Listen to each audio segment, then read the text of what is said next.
Imagine a fighter plane so dangerous that even its own pilots called it a nightmare.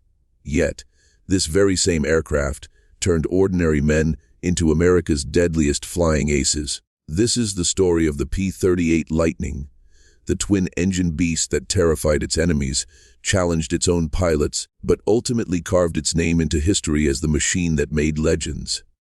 The P-38 Lightning wasn't like anything the world had ever seen before.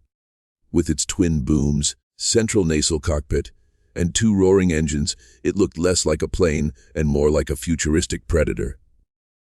When it first entered service, pilots were stunned. Some fell in love instantly, while others thought they were being sent to their deaths. Because mastering the Lightning was not easy. It demanded more than skill, it demanded raw courage. In the early days, the P-38 was infamous for its quirks: compressibility problems at high speed, dangerous spins, and complex engine management made it a nightmare in training.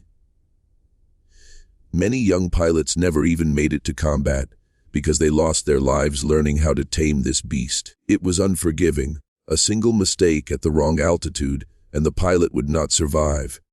But here lies the paradox. Those who did master the P-38 discovered it wasn't just an aircraft, it was a weapon forged for dominance. With its incredible range, it could escort bombers deep into enemy territory, far beyond the reach of other American fighters. Its speed, firepower, and endurance gave U.S. aces the edge they needed to shatter enemy air forces. The Lightning carried 4 of 50 caliber machine guns and a 20mm cannon, all concentrated in its nose. No wing-mounted spread, no guesswork. When a P-38 pilot opened fire, it was like unleashing a laser of death. One burst could shred an enemy plane before the pilot even realized what happened. German and Japanese pilots quickly learned to fear the sight of those twin tails cutting across the sky. One of the greatest strengths of the P-38 was its range. In the vast Pacific, where battles stretched across thousands of miles of ocean, no other fighter could fly as far, as fast, and still fight effectively. Bombers flying long missions over Japan and occupied territories relied heavily on Lightning escorts. Without them, American bomber crews would have been slaughtered by Japanese Zeros. The P-38 became the guardian angel of the Pacific skies, reaching places that no Mustang or Thunderbolt could in the early war years.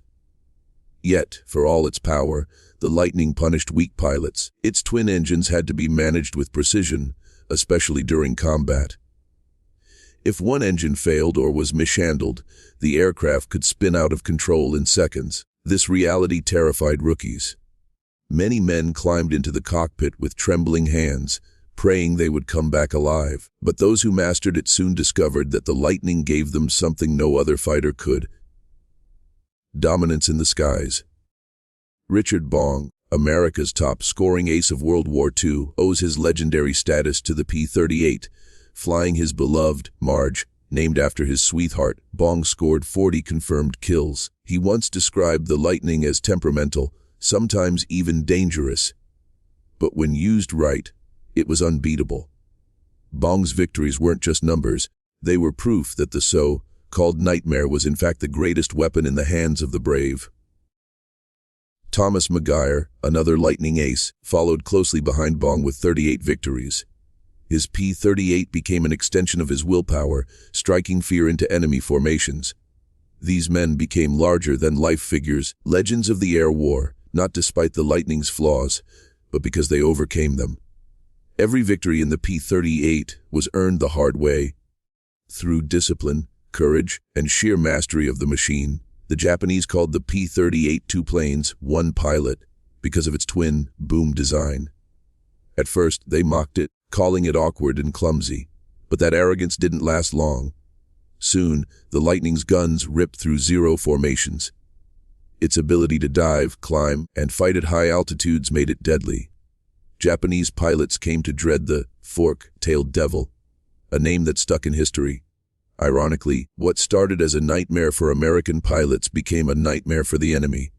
One of the most daring missions flown by the P-38 was Operation Vengeance in April 1943. American intelligence learned that Admiral Isoroku Yamamoto, the mastermind of Pearl Harbor, would be flying over the Solomon Islands. 16 P-38s were dispatched on a long-range interception. Against all odds, they caught Yamamoto's transport and shot it down. The mission was risky, surgical, and only possible because of the Lightning's range. Overnight, the P-38 became not just a fighter, but a symbol of America's ability to strike anywhere. But while the Pacific was the Lightning's kingdom, in Europe, things were different. The colder climate and high-altitude combat against German fighters exposed the P-38's weaknesses. Compressibility dives were deadly, and German aces quickly learned how to exploit its vulnerabilities. Many U.S. squadrons in Europe struggled with heavy losses. The same plane that made legends in the Pacific sometimes became a liability in the skies over Germany. This contrast gave the Lightning a reputation as both a savior and a curse. Yet, despite its flaws, the P-38 was a technological marvel. Pilots could return home even with one engine shot out, something single-engine fighters couldn't dream of. Many men credited the Lightning with saving their lives when badly damaged. Its rugged frame, powerful Allison engines, and concentrated firepower meant it could take hits, dish out destruction, and still limp home to fight another day. This survivability made pilots trust it with their lives, even when they cursed its difficult handling. The Lightning also became a pioneer in fighter-bomber roles. It wasn't just an interceptor, it could carry bombs, rockets, and even cameras. The P-38 was heavily used for reconnaissance, mapping entire regions of Europe and the Pacific. These missions often went uncelebrated, but without them, bomber campaigns would have been blind. Ironically, the Nightmare fighter proved to be one of the most versatile aircraft of the war, serving in roles far beyond dogfighting. Perhaps the true magic of the Lightning wasn't in the machine itself, but in the men who flew it. Pilots learned to tame its wild nature, respect its limits, and exploit its strengths. For many, the P-38 wasn't just a plane, it was a rite of passage. If you could master the Lightning, you weren't just a pilot, you were a warrior. And that's why, despite the fear and danger, it produced America's top aces. It wasn't easy, it wasn't safe, but greatness never is. As the war dragged on, the P-38's legend only grew. It became the first American fighter to fly over Berlin and the first to shoot down enemy aircraft over both Europe and the Pacific. Its long-range presence gave commanders strategic options they had never imagined before. From escort missions to ground strikes, from recon flights to assassination missions, the Lightning became the Swiss Army knife of American air power. By the time the war ended, the Nightmare had proven itself as an indispensable weapon of victory. Still, even after thousands of victories, the Lightning remained controversial. Some pilots swore by it, calling it the best fighter they had ever flown. Others hated it, never forgiving its quirks or deadly compressibility dives. This split opinion only added to the P-38's mystique.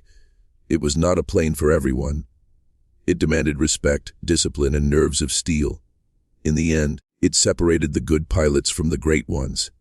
And that is why America's top aces rose from its cockpit. When the jet age dawned, the Lightning's days were numbered. Sleeker, faster aircraft like the P-80's Shooting Star replaced it. Yet the P-38's story didn't fade away. Veterans remembered it not just as a machine, but as a crucible of courage. They spoke of the Lightning with both fear and reverence. The aircraft that could betray you in a second, but also carry you to immortality. For Richard Bong, Thomas McGuire, and countless others, the P-38 was more than metal and engines. It was destiny with wings. Even today, when one of the few surviving P-38s takes to the air at an air show, crowds are mesmerized. Its twin tails slicing through the sky remind us of an era when technology was raw, men were brave, and survival was never guaranteed.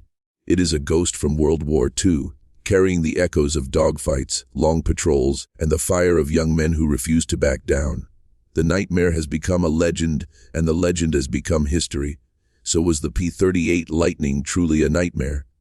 Yes, for the men who flew it, it was a constant battle against physics, fear, and fate. But in that nightmare, greatness was forged. America's top aces didn't just fly the P-38. They became legends because of it. And maybe that's the real truth of the Lightning. It wasn't built to be easy. It was built to test men, to break the weak, and to crown the strong. That's why even today, the P-38 isn't just remembered as an airplane. It's remembered as the devil with twin tails that turned warriors into immortals.